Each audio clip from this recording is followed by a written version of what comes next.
जब माता सीता को पक्षियों ने दिया श्राप कि जब तुम गर्भवती हो जाओगी तो तुम्हारे पास तुम्हारा पति नहीं होगा, इसकी पूरी कथा नीचे दी गई है।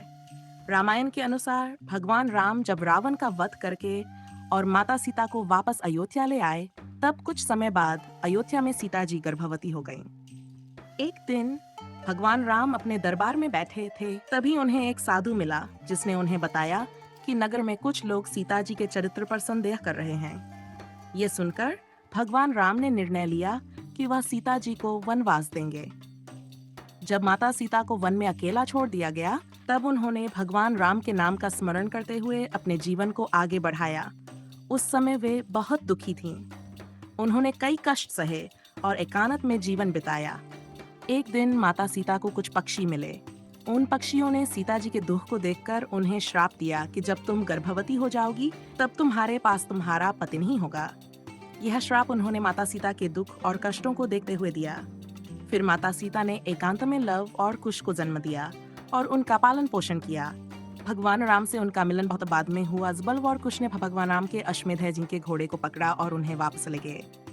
यह था बताती है कि किस प्रकार माता सीता को अपने जीवन में अनेक कष्टों का सामना करना पड़ा और कैसे उन्होंने अपने पुत्रों को अकेले ही पाला पोसा। पक्षियों द्वारा माता सीता को श्राप देने के पीछे एक गहरी कथा और कारण छिपा है। आइए इस घटना को विस्तार से समझें। जब माँ सीता लंका से वापस आईं और में कुछ समय बीता, तो भगवान राम ने सीता जी के चरित्र पर लगे संदेहों के कारण उन्हें वनवास भेज दिया। सीता जी ने वाल्मीकि ऋषि के आश्रम में शरण ली, जहां उन्होंने लव और कुश को जन्म दिया। वन में अपने अकेलेपन और दुख के समय माता सीता ने अपने जीवन के कष्टों और भगवान राम से बिछड़ने का दुख सहन किया। एक दिन जब सीता जी बहुत ही दुखी और अकेली महसूस कर रही थीं, तब कुछ पक्षी उनके पास आए। इन पक्षियों को माता सीता के मन की व्यथा का ज्ञान हुआ।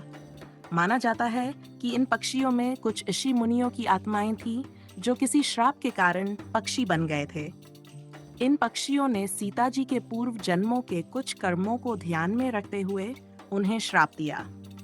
इस श्राप का कारण यह था कि पक्षियों ने सीता जी को समझाने का प्रयास किया कि हर व्यक्ति को अपने कर्मों का फल भुगतना पड़ता है, चाहे वह कितना भी महान क्यों न हो। इन पक्षियों का मानना था कि सीता जी के इस जन्म के कष्ट उनके पूर्व जन्मों के कर्मों का परिणाम है। इसलिए उन्होंने श्राप दिया कि जब सीता गर्भवती होंगी तब उनके पास उनका पति नहीं होगा, जिससे उन्हें अपने कष्टों का अनुभव हो सके और वे अपने कर्मों का फल भुगत सकें। इस प्रकार पक्षियों द्वारा दिए गए इस श्राप का मुख्य कारण सीता जी के पूर्व जन्मों के कर्मों का परिणाम और उन्हें जीवन के कष्टों का अनुभव कराने का माध्यम था। ये कथा हमें ये सिखाती है कि जीवन में आने वाले कष्ट और चुनौतियां हमारे कर्मों का परिणाम होती हैं और हमें उन्हें सहन करके अपने कर्मों का प्रायश्चित करना पड़ता है। आपके प्यार और समर्थन के बिना हमारी यात्रा अधूरी है। कृपया हमारे चैनल को लाइक करें, सब्सक्राइब करें, शेयर करें और अपने बहुमूल्य कमेंट्स के माध्यम से हमें अपनी राय दें। आपके सहयोग से ही हम और बेहतर बना पाएंगे। धन्यवाद।